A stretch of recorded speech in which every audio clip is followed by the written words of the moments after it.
have all the toys here. So that's to say that we have Steadicams, and we have cranes, and we have split diopters, and we have all kinds of underwater housings and special underwater cameras for the snake's point of views, and of course we have animatronics and prosthetics, and we have computer-generated effects and split screens, and we have kind of the full grab bag of movie tricks. We have better technology to create better special effects, this time around. Than before, better than the first one. We have to really shoot things out of sequence, so half of the things that we've been reacting to haven't even happened yet. So, and we'll never see the snake really. So this is going to be very interesting to see if we're doing the right reaction. The development process is very complicated. It starts with just a concept, and this was done back in Los Angeles. I hired an artist who worked with me, and we took, of course, the beginnings from a real anaconda, and then we studied pythons, and we studied rattlesnakes and all kinds of snakes to see which eyes, which teeth, which palate, which scale, which tones sort of interested us.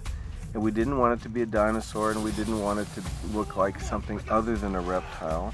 But we wanted to make it a little bit smarter than what an actual anaconda head looks like, and a little bit more awake and alive. I guess what we all learnt early in the design process was that real anacondas look quite bizarre and comical.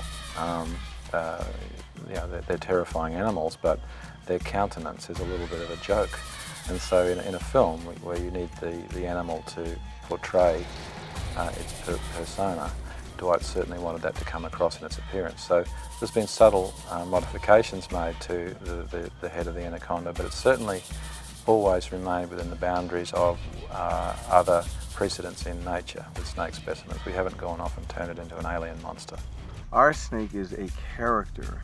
It is not a frame-for-frame reproduction of an anaconda, but it's all based on the teeth are exactly the same, the inside of the mouth and the palate is the same, the way the eye is set is the same, and then we take these little licenses, subtle, that make it seem more like a thinking creature. Well, things have moved on since the first Anaconda production, so those technologies that we used then have been surpassed in the digital area at least. And so its relevance was simply that a standard was set then, and the producer and the director wanted to bring those standards into line with contemporary standards, I guess, and improve upon it. So that requirement for an improvement is always music to the ears of an effects person.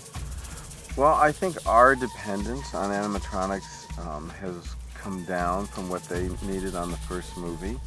But at the same time, there are certain moments of interaction between the snake or the monster and the characters that have to be accomplished in that fashion. It's a very, very complex animal to emulate.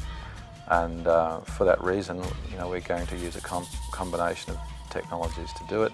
Certainly there's a heavy reliance on CGI, but we also have a prosthetic component, prop component to it.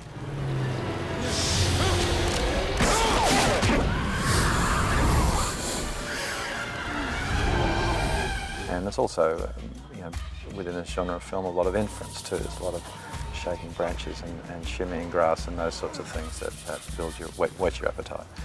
But CGI is the only way we can have the speed and violence of such a massive animal in proximity to actors. I've worked with CGI a little bit, but it always interests me. I think the guys are geniuses, and it is really interesting to see them work and see them having all these pictures of snakes and seeing how they move, and they can scan like the picture and then put it in and then map it onto the snake, so you're actually looking at the real coils, and then they work on the way things move. It really is amazing. It's a very, very clever process. I think more than anything, I think people are expecting to or excited about seeing the snake again, and seeing this one I guarantee is going to be even better. You know, there's a lot of money that's going into the CGI of the snake, so I think that's definitely going to be something that people get excited about, and I'm excited to see how that's all going to turn out. I wanted to see some more special effects. I mean, I know when you shoot a movie, you know, the actor doesn't get to see it while he's doing it, but I kind of wanted to see it, you know. I wish I could, But I will say this, that I, unlike the first movie, have shot miles and miles and miles of film of real anacondas. And I shot all this in Los Angeles well before this movie started, and I shot it myself. And all that material will be in this movie. I won't tell you which ones they are, because I hope you won't be able to tell.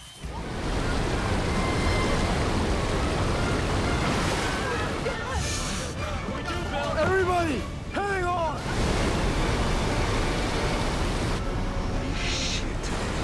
Bill's boat, which is called the Bloody Mary, was designed very specifically for this movie. It's almost inspired by the African Queen from the Katharine Hepburn movie, with a little bit of the romance of an old jungle cruise movie almost, and yet it's a very practical salvage boat. And it's all very patched together out of old tires and plastic and iron and whatever he can salvage together.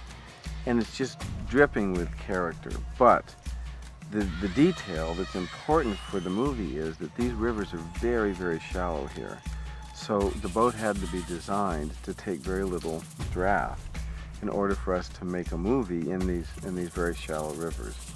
So it's really quite an engineering feat that we've been able to get this quite sizable boat into these very kind of interesting locations. A real boat honestly wouldn't go in there at all. Oh man, is that our ride? Look at the bright side, Cole. At least the weather's nice.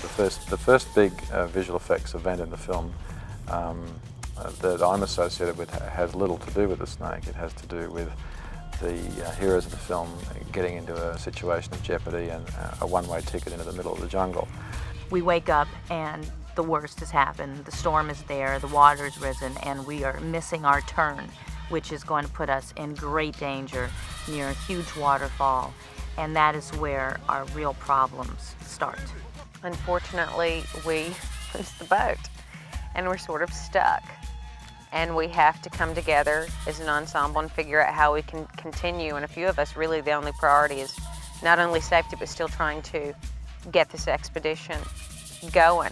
Once that boat goes over the waterfall, I think it's a wrap, you know, because I'm not even sure where the money is. I mean, there were the 25. I'm sure it's on the boat.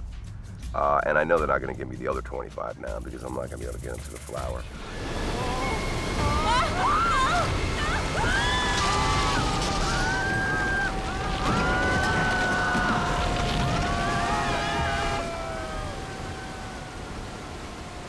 Well, there's two kinds of challenge. One is the planned challenge, you know, the complicated shot with lots of layers and lots of different locations and technologies. And then there's the unplanned challenges that you inherit when you have bad weather and things like that. So in that category, the most challenging shot we faced in New Zealand, where we filmed a large waterfall that was the correct size for our film.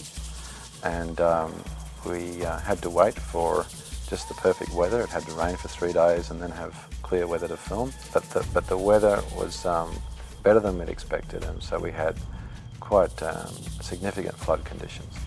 And that required us to relocate our camera crane. But you know, sometimes those adverse circumstances give you new opportunities. And in this case they did, and we got some spectacular footage of a raging waterfall in flood conditions, only because we had to slip and slide and crawl through mud and find new camera positions to do it. So I think it's a classic case of turning adversity into, you know, a great opportunity. So that's that sort of category. In the category of planned challenges that go according to plan, I think most of the digital snake shots on the film are quite complex, and that's as much to do with the complex nature of the animal as it is to do with the logistics of filming. But at the same time, the only thing, and I guess I said this before, that the only thing that ever generates suspense is investment in the character. And all other resources follow that. We gotta get to the raft. It's our only way out of here. FYI, Bill! The raft is gone! We can get it back. How? Huh? How? We gonna swim after it now? Look, the village is here. Jack is following the men's grenades. We cut across the jungle. We can catch him on the other side. Catch him where? He's going to that orchid. We find that flower, we find that raft.